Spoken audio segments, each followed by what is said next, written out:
You'll be sorry! No! Come back here! I swear I'll kill you if you hurt Alice! Do you hear me? Come back here! He had Alice, and he wanted the manuscript because he thought it held some magical power. But I had no manuscript to give him. I had to get back to Barry and figure out my next move.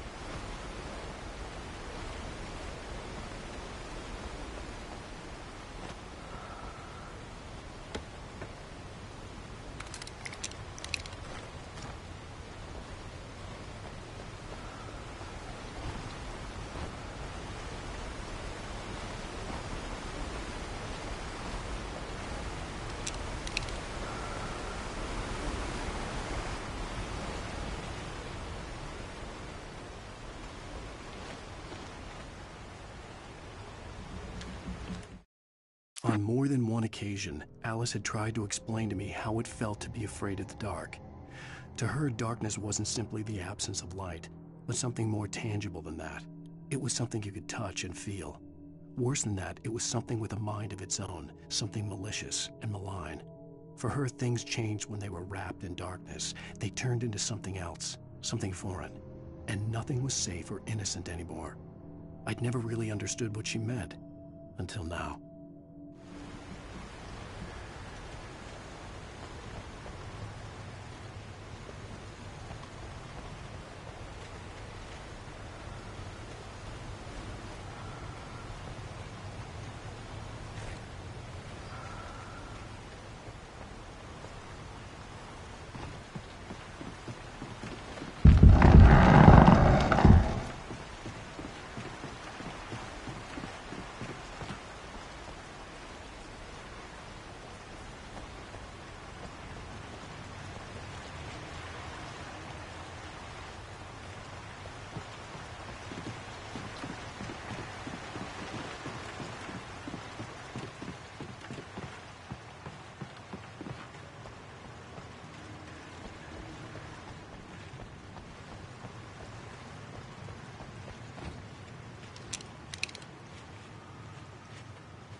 The night had been one desperate situation after another. I was exhausted, and my body felt as though it had been chewed up and spat out. The flashlight was heavy in my hand, and each pull of the trigger sent a painful shock up my arm. But I was finally out of the woods and things were looking up. That's when I heard the chainsaw.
The logging site was a mess. The modular office had been pushed off the cliff. Deputy Thornton climbed up from the wreckage excited, breathing hard from the exertion. Nobody there. It's weird. Don't you think that's weird? Bored, Mulligan let out a mighty snort. Hell, it's always weird, Thornton. Just a question of sorting out what kind of weird it is this time around.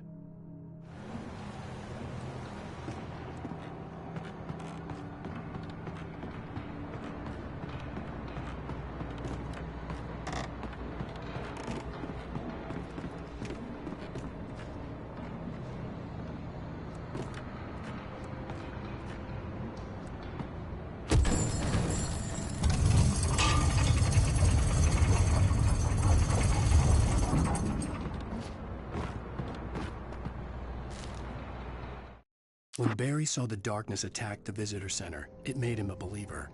The men Al said he'd shot, they hadn't been just locals on crank. Somehow the world had changed, like the channel had been switched without warning.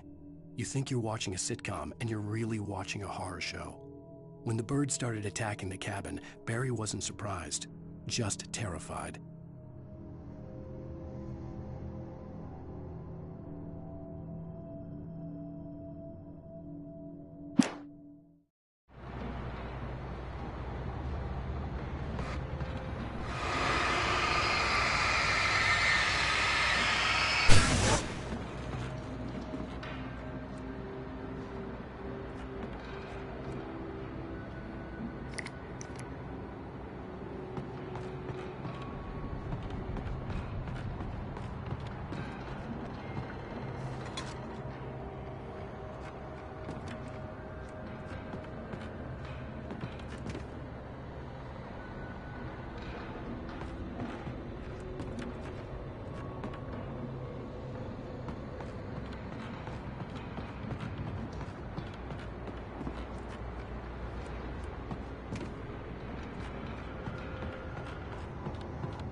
Shadows stirred and the wind picked up as I ran through the forest. I felt the dark presence turning its gaze toward me. Then the moonlight was blotted out by dark shadows that raced violently across the ground, moving too swiftly to be natural. Darkness gathered between the trees and melted again to reveal the Taken. No natural path had brought them here.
Logging is a hazardous occupation.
Barry? Out! The porch is covered with birds. They've got all Hitchcock on me. Stay out of sight. I'm on my way.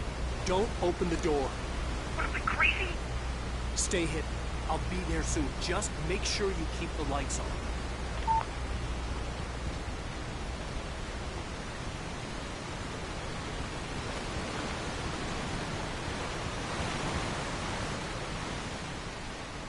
I still had to reach Barry at the cabin, but at least I was out of the woods.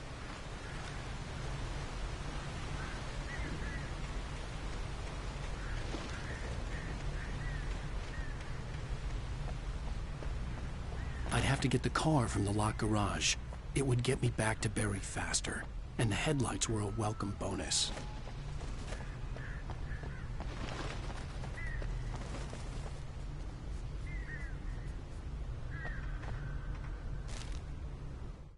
The FBI agent's command froze me in place. I considered surrender. It was all falling apart anyway. I could give in, let someone else deal with it, but it felt all wrong. Call it instinct, his posture, the way he held the gun. He was no friend. Shots ringing in my ears, I leaped for the hole in the fence and stumbled into the darkness beyond.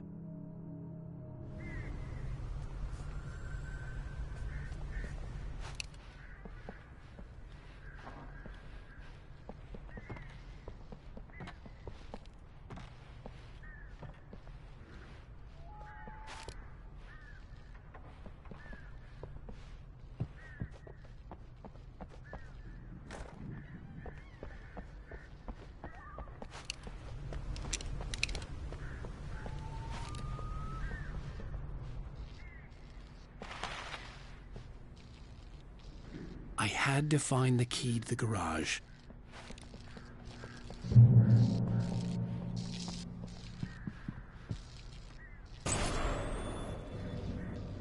A story is not a machine that does what you tell it.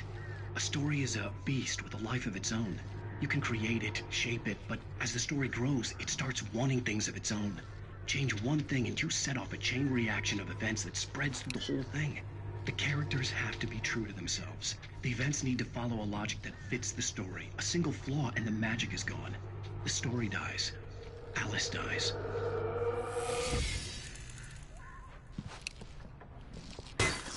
You can hold nature and yourself.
flare gun was probably the best weapon I could imagine against the dark things I was facing.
It was the kidnapper.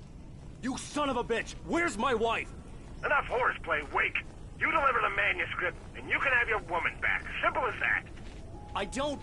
Listen. Listen. I'm gonna need time to finish it. I still need to write the ending. I need... a week. It's not done. I need a week. 2 days. The old Bright Falls coal mine is nearby. You can find it easy, city boy. The main building, there at noon. You bring the manuscript, you'll get your wife. If not, well, get me? Yes, I get you.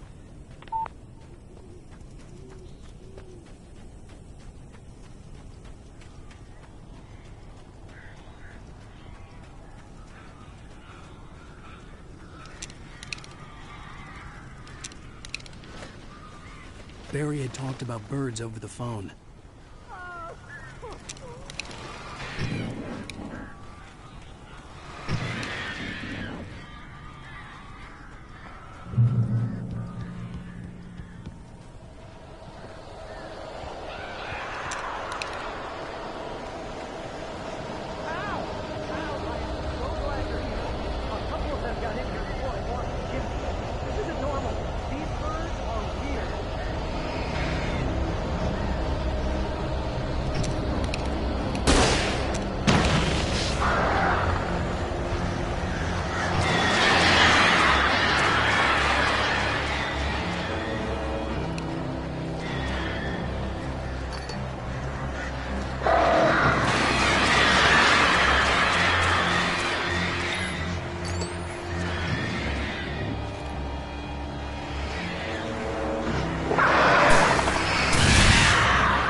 Hey, Al. I'm I'm sorry for thinking you were having a psychotic episode, man. I sent Barry to the town to ask around about a man fitting the kidnapper's description. He'd go through the archives of the local paper. Perhaps he could learn something. Anything about the island and the cabin that had disappeared. The man wanted a manuscript.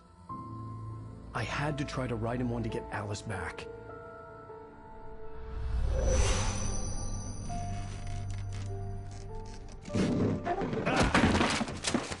For me, the supernatural had always been nothing but a metaphor for the human psyche, a tool to use in writing fiction. Now, it was happening for real, and I couldn't put a single word on paper.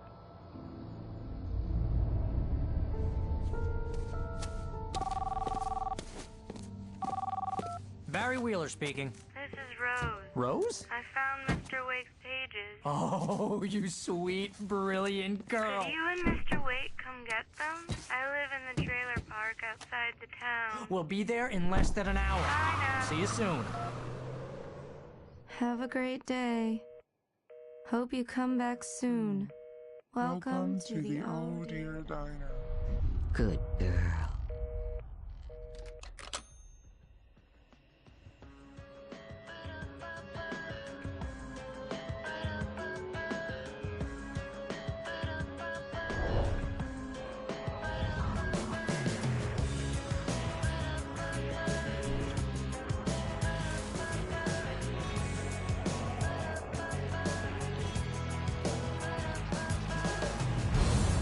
Come here. Pretty please, can you tell me where I am? You, won't you say something? I need to get my bearings amongst, and the shadows keep. Previously on Alan Wake, Alice has been kidnapped. Alan, please help me. Alice? You'll do exactly what I say if you ever want to see your wife again. I can't tell anyone except my agent Barry. Damn it, Barry, they'll kill her! You're my best friend, and I'm worried that you're not right in the head. The ransom is a manuscript I supposedly wrote that's coming true before my eyes. It happened just the way it was on that page. So dark. I have found only a few scattered pages. I want the entire manuscript. The deadline is in 2 days. I found Mr. Wake's pages. Good girl. How the hell did she get her hands on the manuscript anyway? I don't know. She's resourceful. I told you you were too hard on her. Listen, I found out all sorts of interesting stuff while I was digging around. Yeah. Mr. Wake, it's Sheriff Breaker. We have an FBI agent here, Agent Nightingale. FBI? He's anxious to see you. You'd better come to the station. Okay, I'll be right over, Sheriff. Let's make this quick, huh?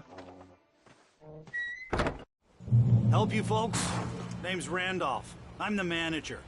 We're looking for Rose. Works as a waitress down at the diner. Rose, sure. Nice girl. Who wants to know? I'm Alan Wake. The writer, huh? I heard on the radio you were visiting. Well, I'll show you her trailer. That Rose, she's a nice girl. Always pays her rent on time. As I was saying, Al, I found all sorts of weird stuff from the local newspaper's archives. This place is crazy. Disappearances, mysterious deaths, urban legends come true, and, get this, most of this stuff takes place around Cauldron Lake. Well, you ain't wrong, mister. The Indians thought the lake was a doorway to the underworld. I'm the God-fearing type myself. I don't hold with that sort of thing. Yeah, okay. Anyway, there was an island there owned by a guy called Thomas Zane. Now, some of the articles I found about him make him out to be a famous writer, but I ran a bunch of searches, couldn't find a single thing he wrote. Zane was heavily into diving, so much so that the place came to be called Diver's Isle. But the volcano under the lake erupted in 1970, and Zane went down with the island.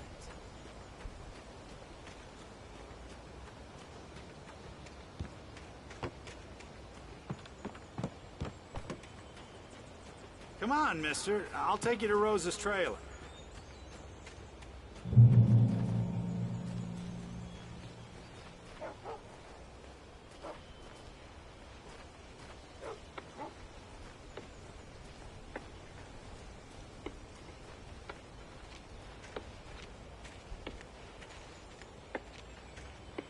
Yeah, how about that? It was there in the morning, as if it had fallen from the sky. But it would take a tornado to lift something like that.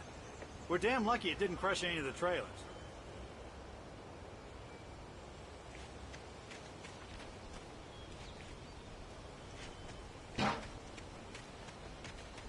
Just follow me. It's not far.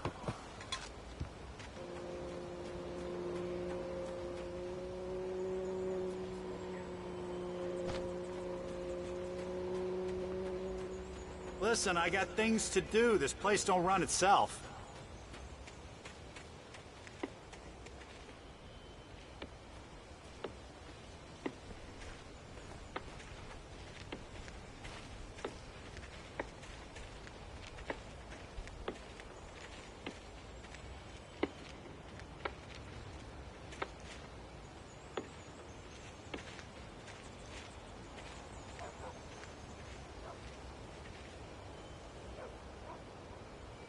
It gets better. A local girl, Barbara Jagger, drowned in Cauldron Lake just a week earlier. They were lovers. Sure, Jagger's a local spook store. The Scratching Hag. Comes for you in the dark. Childish stuff like that. Anyway, Al, I'm just getting to the best part. All of the articles about this stuff were written by Cynthia Weaver. I asked around, and she's that crazy bag lady you met. What, the lamp lady? She can be a little loopy, but she's not homeless or anything. Yeah, anyway, she knew both Jagger and Zane before they both died, and she had some kind of a breakdown.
Well, mister, this here's Rose's trailer.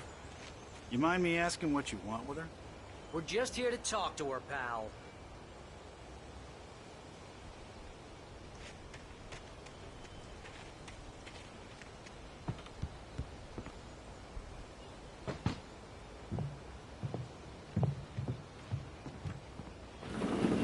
Welcome to...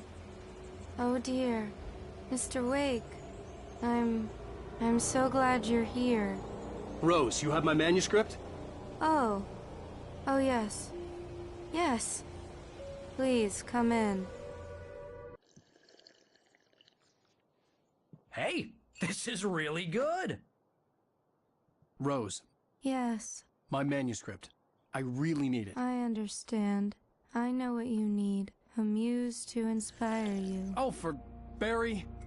She doesn't have anything. Yeah, hey, Al? Al, what's... Oh... Barry! What? What?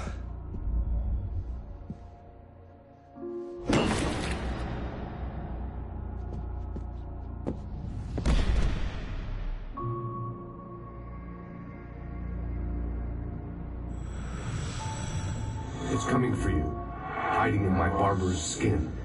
I'm too weak to stop it. You must turn the lights on. I promised I'd come visit you and your lovely wife. You must finish what you started. I insist. You must turn the lights on. Turn the light on. Back to work, boy.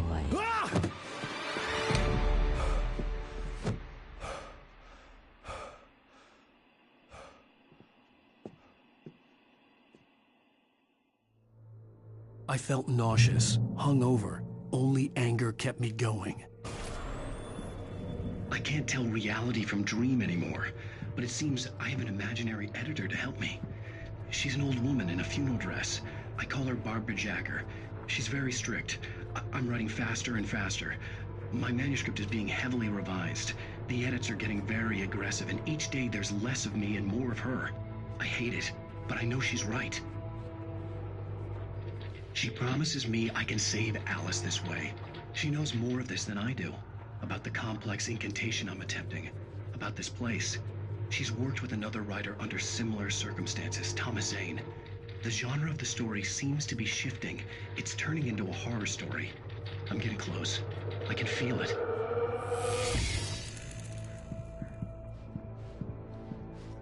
Rose took a day from me. I had less than 12 hours left to meet the kidnapper.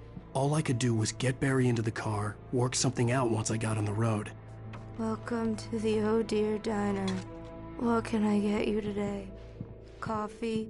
I couldn't work up much hate for Rose. Something had used her to get to me and left its mark. First refill is free. Milk and sugar on the counter there. Would you like to hear today's specials? Thank you. A nice day. Come back soon.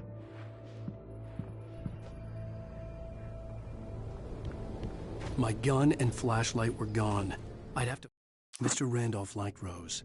That little smile she had. How she was still sweet when life had tried so hard to make her bitter. It wasn't any of his business what she did in her trailer. But those strangers, the writer and his smart-ass sidekick, looked like trouble. And they'd been in there for hours, way past her normal bedtime. He reached for the phone and called the sheriff's station.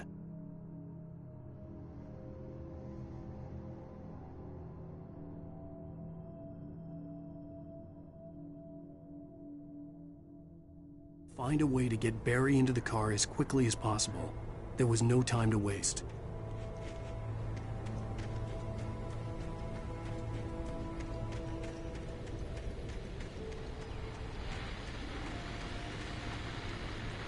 I just stepped outside to catch a breath of fresh air, and let me tell you, the weather's getting heavy. Nights like this make me especially glad I'm here talking to you and not home in bed. Once the weather takes a turn like this, I can't sleep at all. It's all tangled bed sheets and dark thoughts, punctuated by the occasional plunge into nightmare. Is it just me? Well, perhaps it is. But I hope I can make the night a little bit easier to get through. Caller, you're on KBF FM. Hey, hi, it's Walt Snyder. What's on your mind, Walt? Well, I am the way you are, but, well, I can't sleep either, you know? I just been staring out the window here, trying to make sense of it all, but, I ain't been drinking either, you know? I just... Well, you sound like a man with a problem, Walt. I had a, argument with Danny. You know, Danny, and, then I got in trouble with the law, you know, and, I'm just, well... I heard something like that, Walt. Yeah. Well, you know, Danny's my best friend, and, he let me on bail today. And now I'm just alone here at the window, you know, waiting. Man, and there's something in the air tonight, man. I was just outside looking up at the sky above our broadcast tower thinking the same thing. What are you waiting for, Walt? I don't know. You know, something's gonna happen. You know, I think I better go. Well, Walt, maybe... No, thanks, Pat. Well, good luck to you, Walt. Hang in there. Let's take a little break, folks. This weather's really something else, huh? How can I be sure you'll walk away?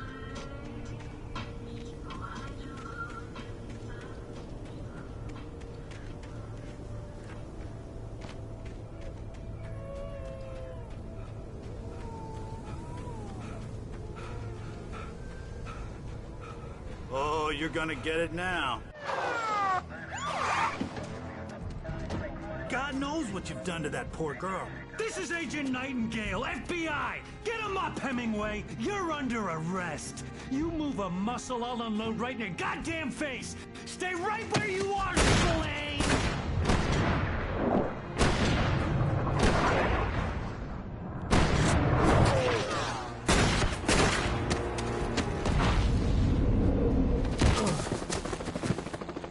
What are? I'm standing right here, you goddamn maniac!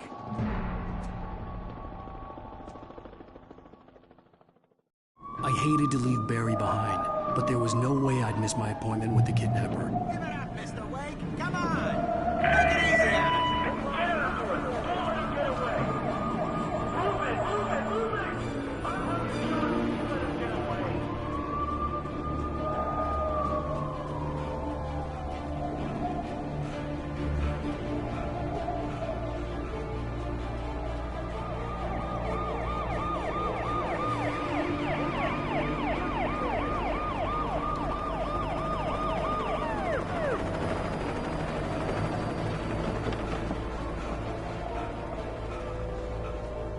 Stop running! Freeze!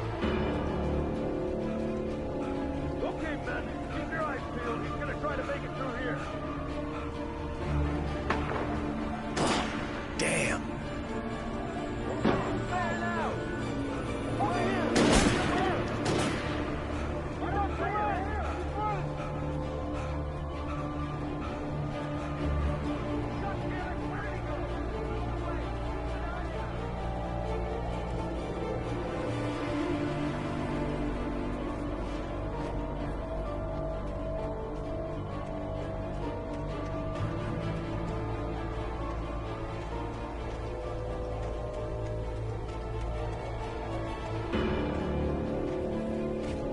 He's gone!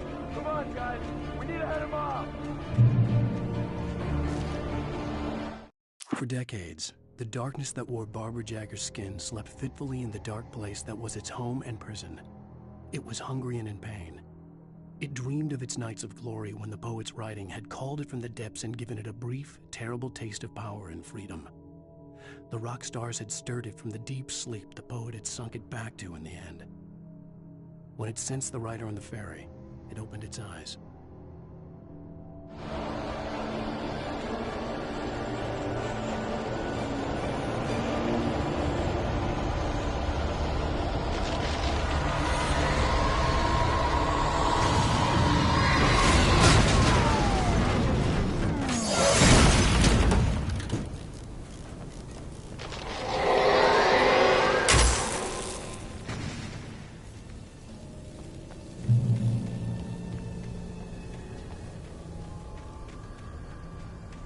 Come in, Agent Nightingale. This is Sheriff Breaker. Over. Nightingale, over. What on earth is going on? My deputies tell me you fired at Wake and he didn't have a gun. You almost hit a civilian instead. Over. Sheriff, Wake's running. I'm giving chase. I don't have time for this. Well, make the time. You can't just go shooting at people in my town. Over. I'm a federal agent pursuing a fugitive. You want to discuss my methods, Sheriff? Make an appointment. Over. You stay right where you are, Agent Nightingale. I'm on my way. Out.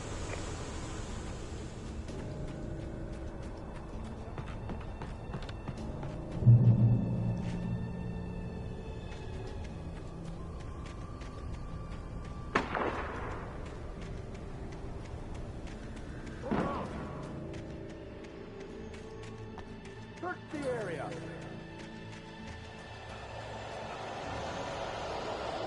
Face off.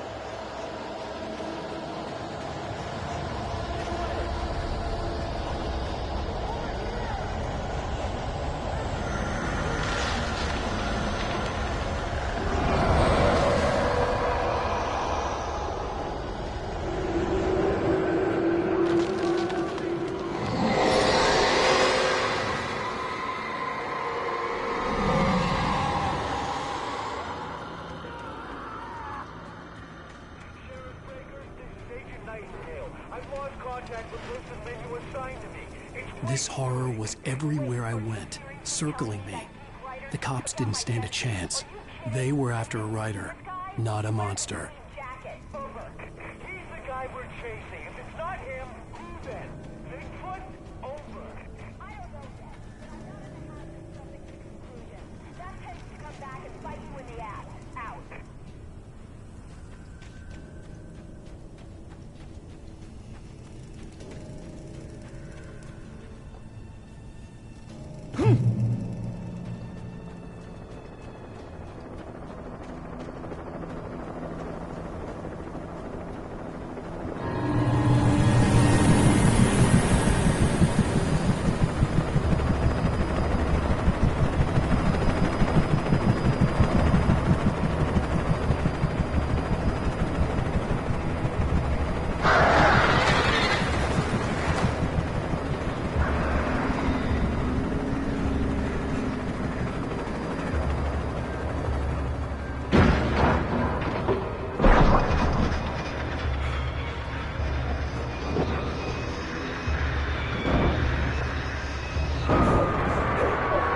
This is James. Mulligan, Thornton, come in. Over. Thornton here. James, we got both Wheeler and Rose in custody. They didn't put up a fight or anything. Why, they were... Hey, what are you... Come on! Sit down and give me that. James, Mulligan here. Over. Go ahead, Mulligan. Over. We got Wheeler and Rose here. Wheeler's drunk or hopped up on something. Speaking of which, that Fed had a pretty distinctive whiff of Otis Scotch about him, you know what I mean? Over. I don't have anything on that, Deputy Mulligan. Over. Well, whatever. Anyway, Rose is just being plain weird here. You better get Doc in to take a look at both. Over. Gotcha. You better get them here quickly. The, Fed's gonna want to interview Wheeler. Over. Oh, yeah, I'll bet he does. Looks like they have a lot in common. Mulligan out.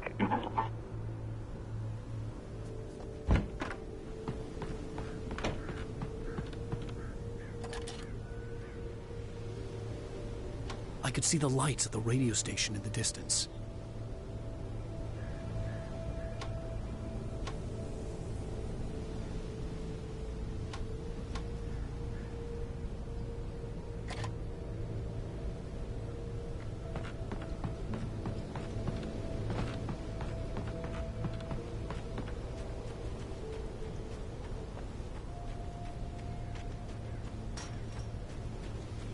I imagined that the broadcast tower in the distance was part of the local radio station.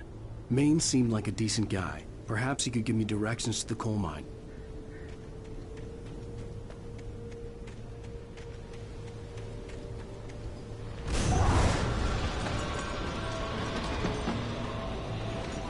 Unnatural shadows clung to the gate. The darkness that was after me was trying to stop me. I wouldn't get through without a light.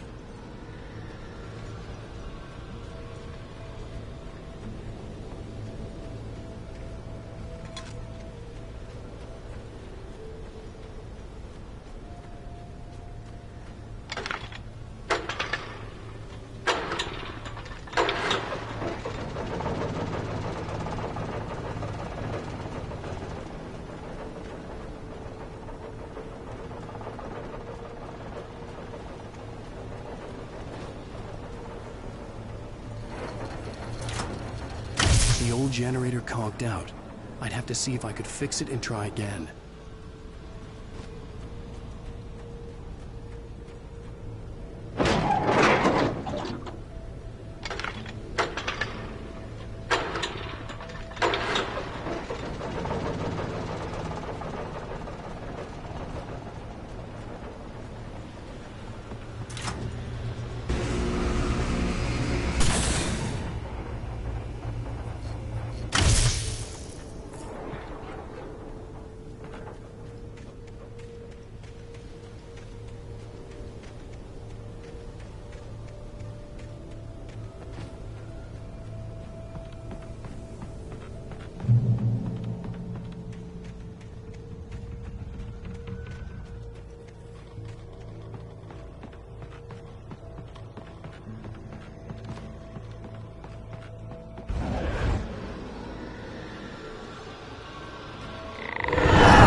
It took me a moment to recognize the flashbang grenades. They were an ideal weapon for my situation. Team 1, come in. Over. Team 1, this is Sheriff Breaker. Report. Over. Team 2, come in. I need a report. Over. Come on, guys. Talk to me. Come in, please. Over.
And here's another call. You're on KBF-FM with Pat Maine. It's Milt Peabody, Pat. What's on your mind, Milt? Well, I live near the trailer park, Pat, and there's a big ruckus going on over there. Well, that's just up the road from me, too. What's going on, do you know? I don't know, but there's a bunch of police cars there, lots of sirens, a helicopter buzzing around, and I think I heard some gunshots. Gunshots? Yes, sir, like from a pistol. So can you find out what's going on? Because it's just next door, and they're popping off guns there. They're still shooting? No, it was maybe 10, 15 minutes ago. It sounds serious, Pat. I'm telling you, it don't sound like no party. Well, I'm certainly going to give the station a call, Milt. Okay. You'll hear it here as soon as I hear from them. Okay, thanks.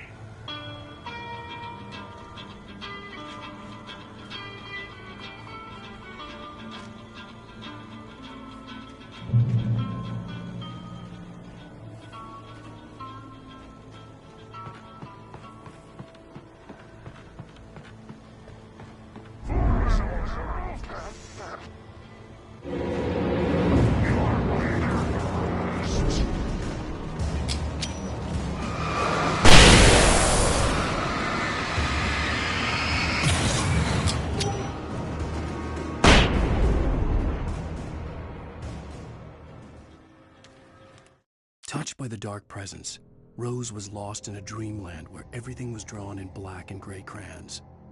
The old lady had promised her that all her wishes would come true. She would be Alan Wake's muse. She was smiling so hard it hurt her face. She crushed a bottle full of sleeping pills into the coffee. Deep down inside, she was screaming in terror.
I hope Maine could lend me a car to get to the coal mine.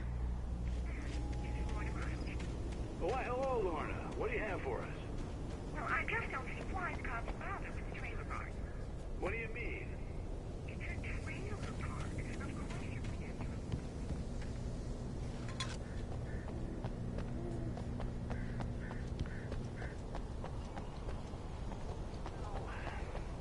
Let the trash sort themselves out.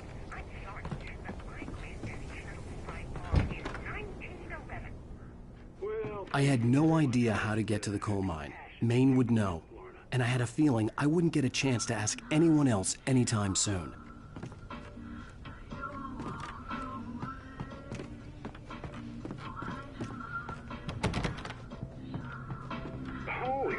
surprise, the famous writer Alan Wake just walked in, folks. I'm gonna see if I can talk him into an interview.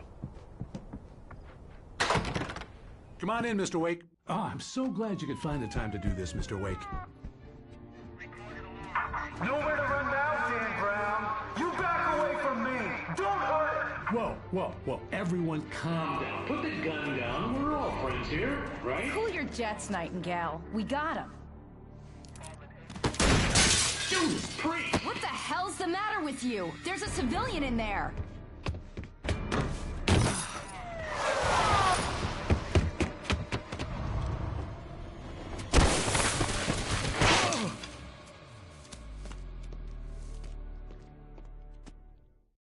I'll get you yet. Even if it kills me, you hear me? You hear me, H.P. Lovecraft? I had fallen off so many cliffs it was ridiculous. That's what you get for naming a book The Sudden Stop. It was probably good I hadn't had the chance to tell Maine where I was going. I'd have to lose the cops and find my own way to the mine. Nightingale stared through the broken studio window into the dark woods. He turned around, started to walk out, but Maine grabbed his arm. "Young man, you almost shot me. You don't shoot off rounds at people like that. What's the matter with you?" Nightingale shook his arm free, marched out. His cheeks burned with rage and humiliation.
Danny had stepped out, but what stumbled back in was something else. Something alien. A monster. Walter tried to kill it, first with his fists, then a chair. It wouldn't die. Instead, it kept coming, unaffected by the beating it had taken. After Walter managed to kick it down the cellar stairs, fear took over. He ran, got behind the wheel, gunned the engine. The booze wouldn't make him forget, but he knew he had to try.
There was no sensible reason for the power company work lights to be here.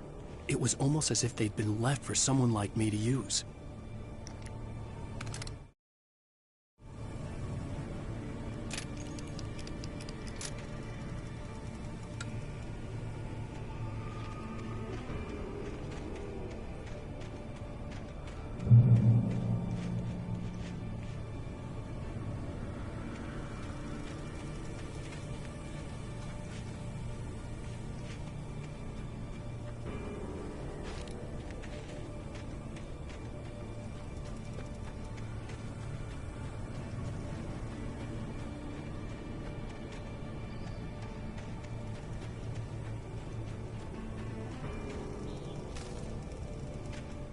The bulldozer's engine roared to life. Mud and rocks flew as it fought for traction.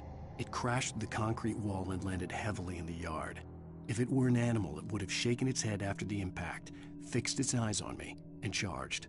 Of course, it had no head, nor eyes. Shadows crawled on its form, twisting it into a monster. Then, it came for me.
Sarah trusted her gut, and her gut said Agent Nightingale was an asshole.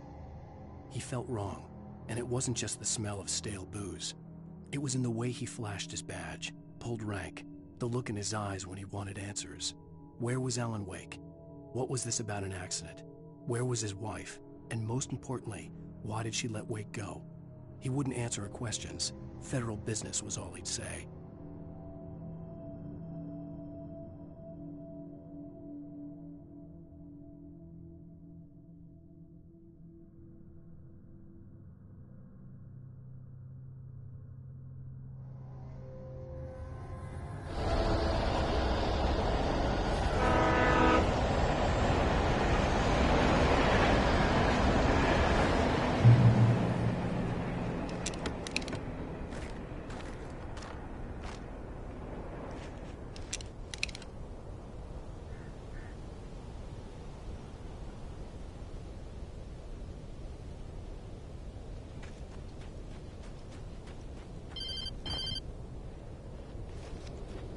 Hello? The most stubborn man I've ever met. Alice? Alice? Alan. I'm so afraid. He keeps me in the dark. Please help me. I look at you, Alan, and it's not you. It's something else. Looking out from behind your eyes. Alice, I'm here. I'm so alone here. It's all gonna go to hell. You need to be careful. Cooperate. The connection had been terrible, but that wasn't the only thing that hadn't been right with the call. She sounded wrong somehow, but she had called me.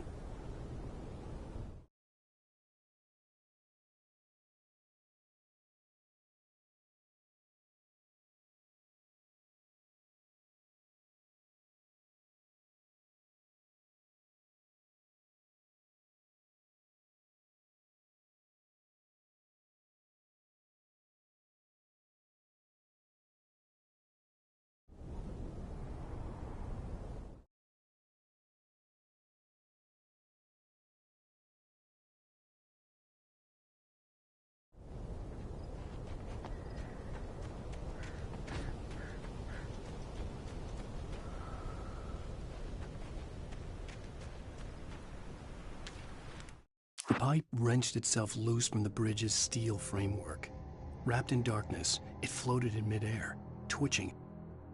For a moment, I didn't understand what I was looking at. The heavy object lurched at me with impossible force. I threw myself out of the way, but just barely. When I turned my flashlight on it, it shook in a dark rage before it flew at me again.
I could see a railway bridge up ahead, and a warehouse of some sort on the opposite shore. I hoped I could find a car from there.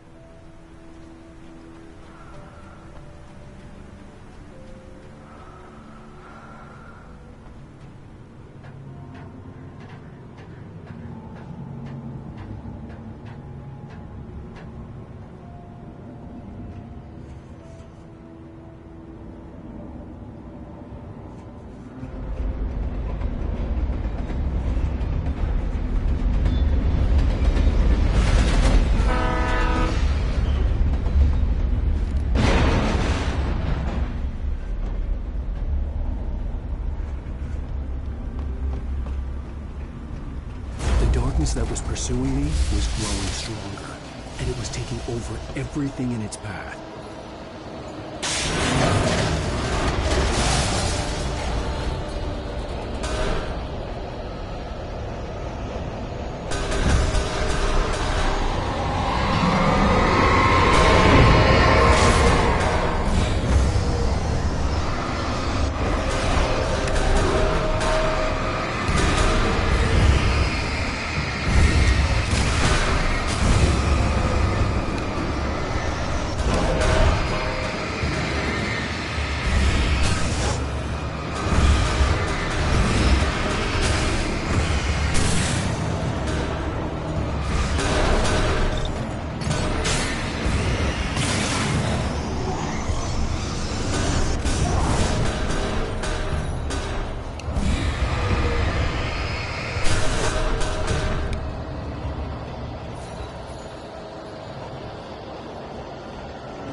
I slammed the door shut right in his smug face.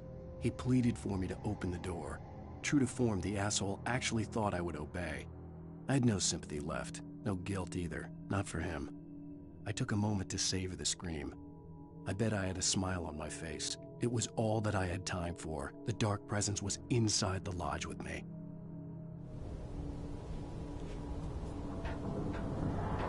As a teenager, just starting to get interested in writing, Stephen King had been a source of inspiration to me. I thought about all the inanimate objects that had come to life in his books. No one is safe in a good horror story. Certainly not the protagonist. That's what makes them fun. This was anything but. The darkness could possess anything, and it was getting closer.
take our existence for granted, unaware that they are merely a thin veneer of desperate self-delusion, covering a vast cosmos of madness and horror. All too often, the stars are right. In Night Springs. Tonight's episode, A Family Occasion. Journalist Alvin Derlis' trip to study the local customs of an insular community in Night Springs has been less than successful. Until tonight. Well, I'm glad you changed your minds about this. Ancient customs, local mythology. My editor loves this kind of stuff. Well, Mr. Derlith, we don't want to feel like we're on exhibition. But you have demonstrated the seriousness of your intent. Oh, I am serious. Really, just do your thing. I'll stay out of your way and observe. Actually, I thought you could assist us. I'm afraid we are a man short. It would provide you with an intimate perspective. Could I really? Of course, Mr. Derlith. Well, I guess that's the least I... What would I have to do? Oh, here. Let me show you with a kiss.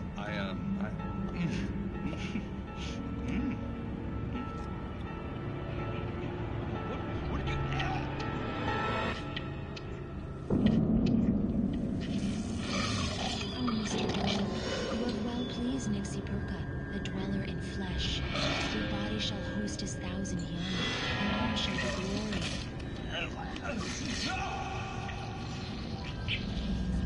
Shh, darling, be calm. Shh. Alvin Derlith learned a harsh lesson. If you go looking for mythology, it may come looking for you. And such quests always bear fruit. Night Springs.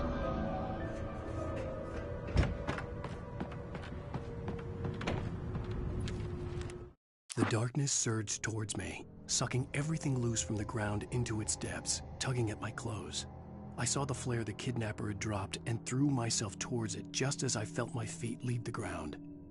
The darkness embraced me with the force of a tornado. Somehow I managed to light the flare. The darkness roared and cast me away. I fell toward the dark waters of the lake far below.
never been this glad to see the sunrise. I had a couple of hours to get to the coal mine.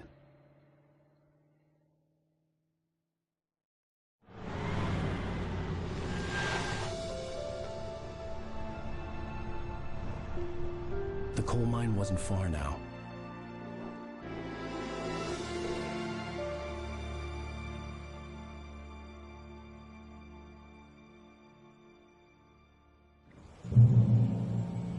Today, I would meet the kidnapper, and he would give me Alice. I wouldn't give him any other choice. A drowning man will clutch at a straw.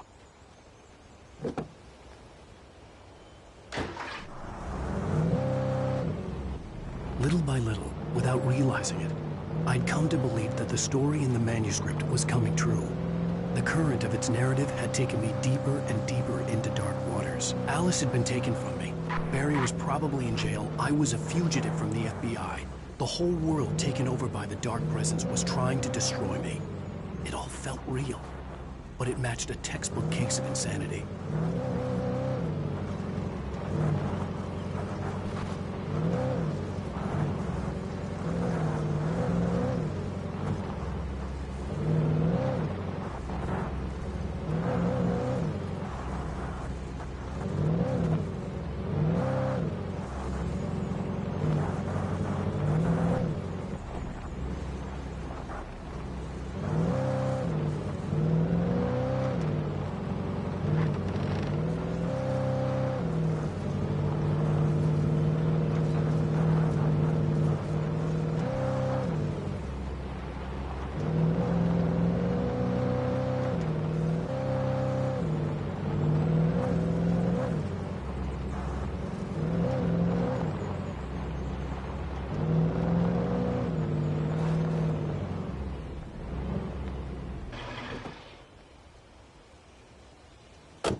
This is Pat Maine, and you're listening to KBF-FM. Folks, I want to apologize for kind of abandoning you to that looping music track last night, but I was detained.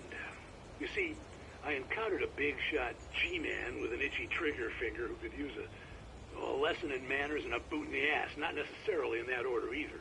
Now, folks, I know I'm not being very informative here, and I apologize for that. I really should just keep quiet, but I'm just so peeved right now, because some people just shouldn't be carrying badges. I'm just glad that our Sheriff Breaker was there to straighten things out. And if someone I met last night is listening, let me just say, I'm sorry if my mouth got you in trouble. Godspeed, son. I hope you know what you're doing. Now, on a lighter note, I'll be talking to Dr. Nelson all morning. But first, a little music.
Vermont, spying on the writer on the ferry had been a disappointment.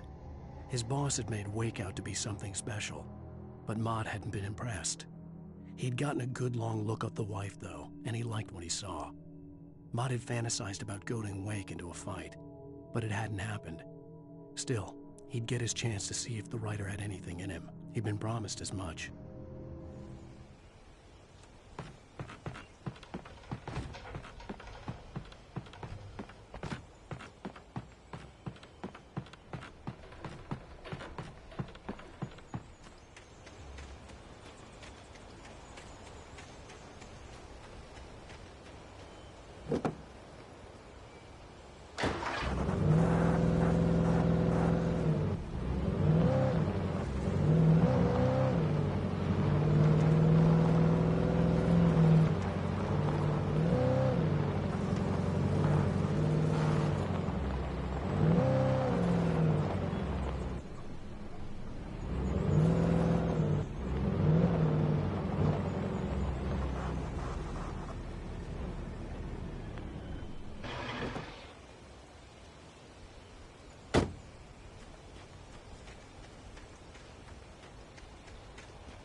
I was early. I was supposed to meet the kidnapper at noon in the main building. The coal mine was quiet. It was a museum now.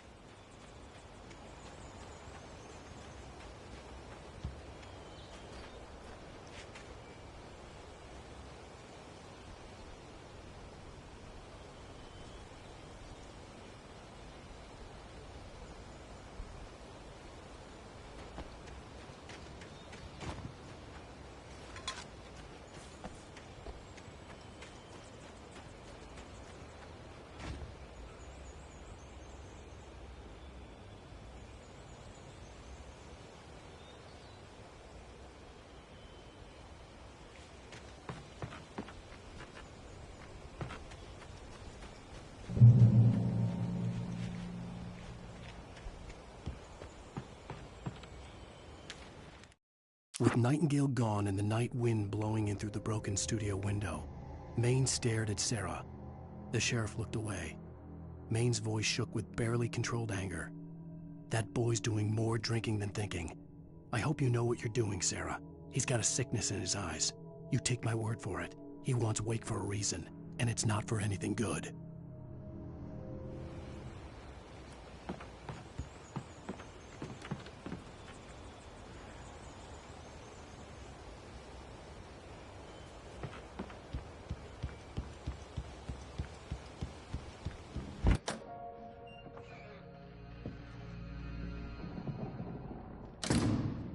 I didn't want to go outside. Cops had to be looking for me. The noon sun turned the place into a sauna. The day dragged on. Different scenarios ran through my mind. Ways of how I'd torture the kidnapper to get Alice back. Or the different horrible things he could have done to her. I imagined her dead. I had no way of knowing she was still alive. It was killing me.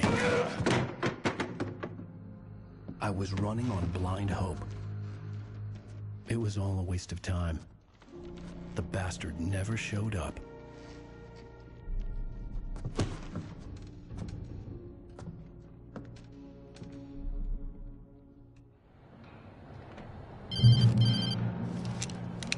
Wait! Where the hell are you? Change of plans. You know where Mirror Peak is? It's a big mountain north of where you are. You follow the path from the mine, you can't miss it. There's a lookout point there. I'll be waiting. I'm through being jerked around by you. You want to see your wife alive? Because if you do, you better watch what you say to me. Do we understand each other? I want to talk to Alice. Yeah, and I want the manuscript. Don't keep me waiting, Wake. Hello? Hello! Ah! I'm gonna kill him! I had to get to Mirror Peak.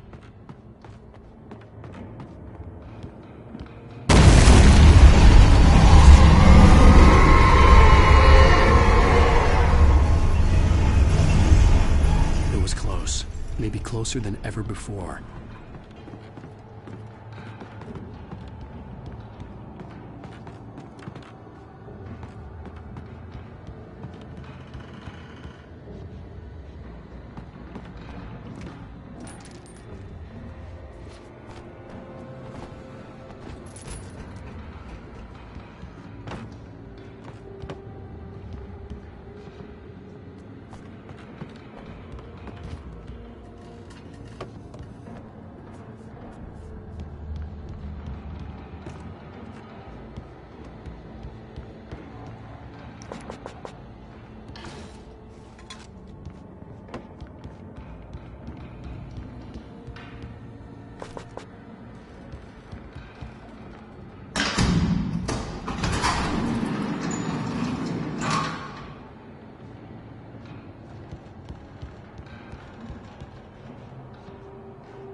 When Thomas Zane fell for Barbara Jagger, it happened fast. She was young, vibrant, and beautiful, full of life. He had never been a very happy man, and without any seeming effort, she had changed all that. Zane felt good for the first time in his life. Everything she did was another piece of a jigsaw puzzle he hadn't even known he'd been missing. And best of all, she made the words flow, strong and sharp. She was his muse.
The only way to reach the hillside ahead was to go through the building. I had to find a way to avoid electrocution.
Some of the Taken retained echoes of their former selves, but these were just the nerve twitches of a dead thing.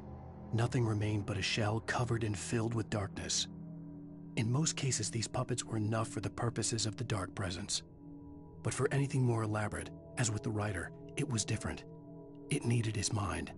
And so rather than taking him over completely, it merely touched him.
There was no way the flashbang grenades were standard power company equipment.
I stared through the bars of the jail cell.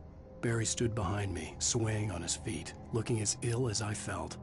Agent Nightingale stood on the other side of the bars with Sheriff Breaker.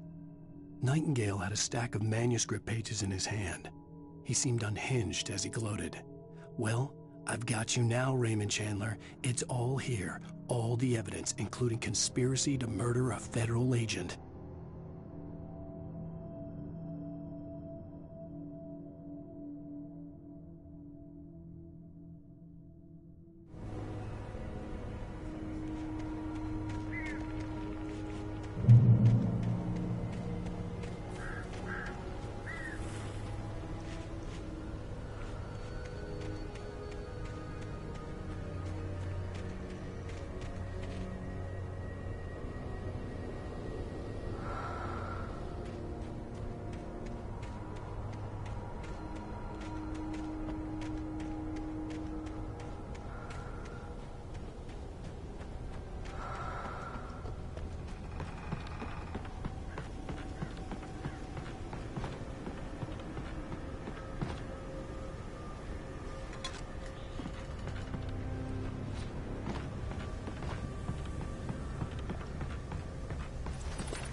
I had no real plan. I was going to give the kidnapper all the manuscript pages I had for Alice. If that wasn't enough, I'd hold him at gunpoint and make him talk.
I had no real plan.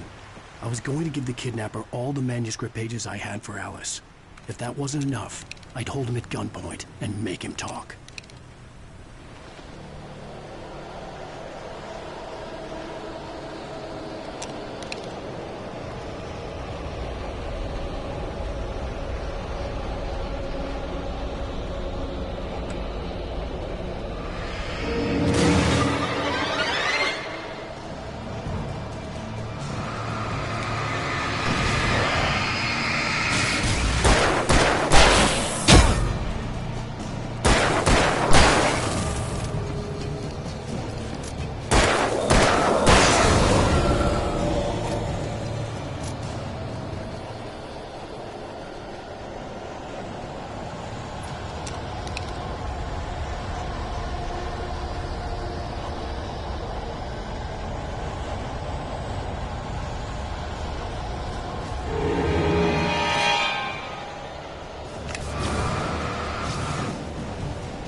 The dark presence was moving ahead of me in the same direction I was going. A cold feeling settled itself in the pit of my stomach.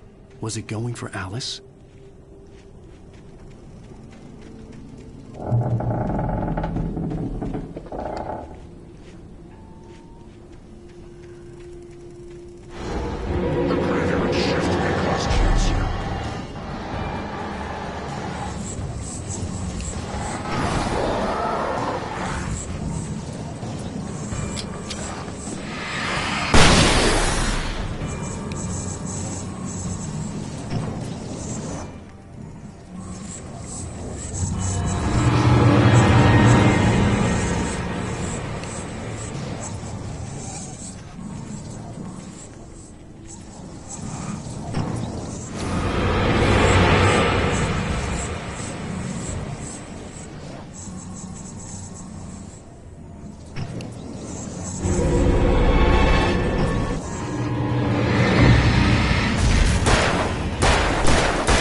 The place was dead, a ghost town. Had been for decades, maybe a century.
Things were never as simple in real life as in fiction.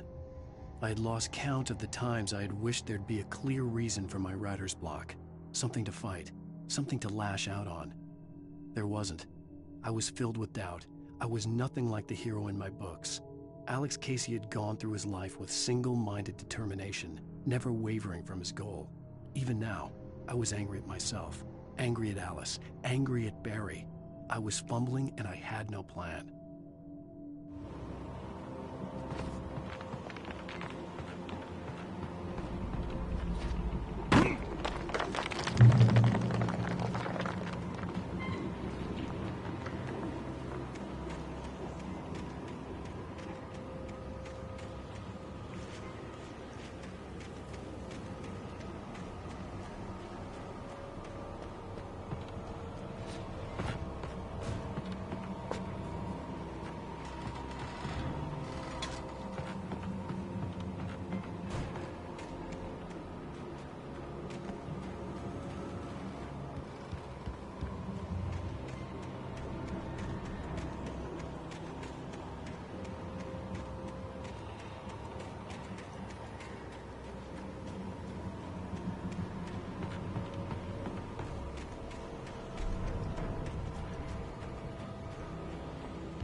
outside of riding is a struggle.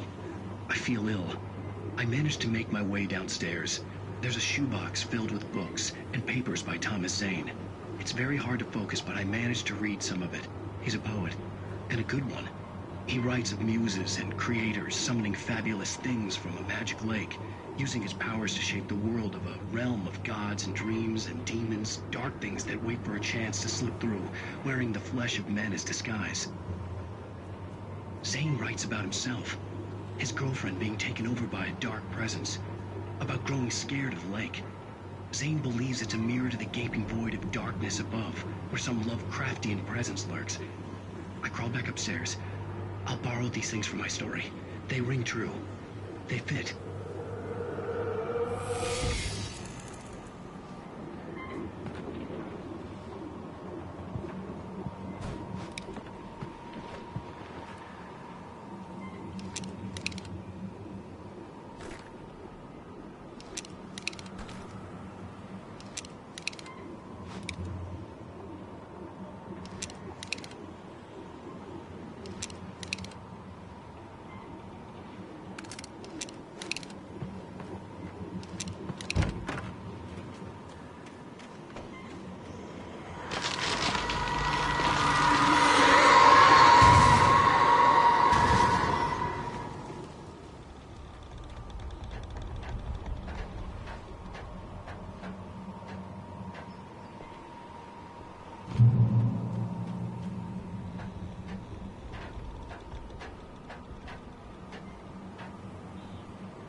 The kidnapper had sent me a text. The message was full of spelling errors and insults. It was telling me to hurry up.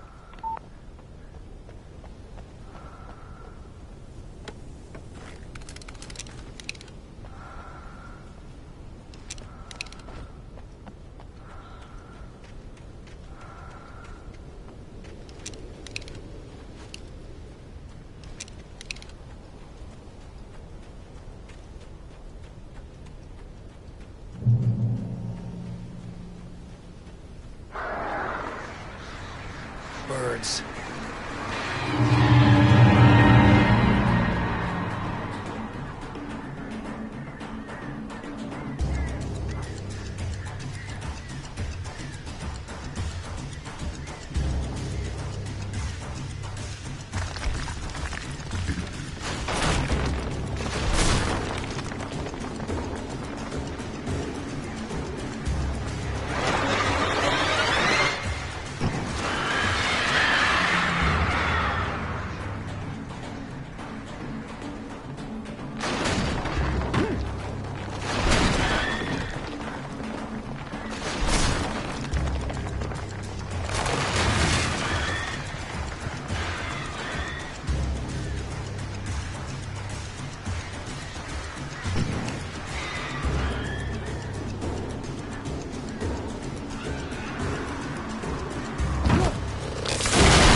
even behind the closed doors and curtains of his grimy room at the Majestic, the local motel.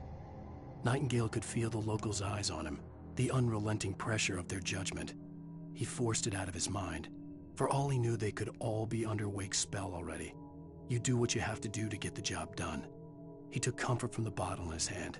Please, he thought, just let me get through this.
I'd have to make my way up this mine shaft in order to go on. Maybe the machinery could help me with that.